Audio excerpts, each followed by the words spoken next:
আজকে তোকে একটা সিক্রেট বলবো, শুনবি?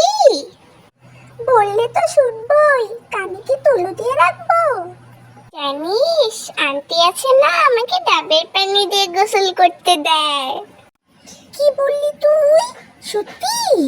আমি তো দেখলাম না। তুই দেখবি কেমনি? সারাক্ষণ তো যে একটা পিচ্চি মেয়ে আছে না, ওকেই দেখতে থাকিস। ও কি করে? ও তোকে জন্য বানাই দেয়, খাবার দেয়, কি করে ওকেই দেখতে থাকিস। সারাক্ষণ ওকে টুকুর টুকুর করে দেখতে থাকিস। কিছু কি চোখে পড়ে তোর? আর ওই মেয়েটার সাথে খেলাধুলা করতে থাকে। ও আঙুল দিবে, ও কামড় দিবে, ও আঙুল দিবে, ও কামড় দিবে।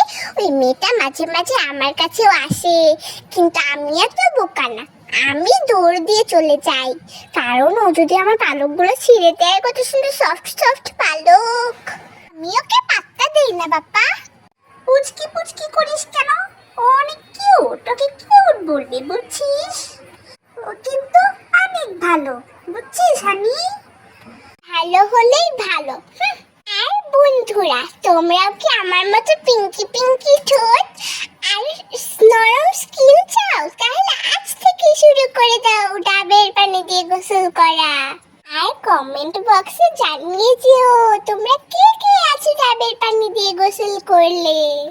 আর ভিডিওটা সবার মাঝে শেয়ার করে দাও, যাতে তারাও আমার মতো সুন্দর হয়ে যেতে পারে।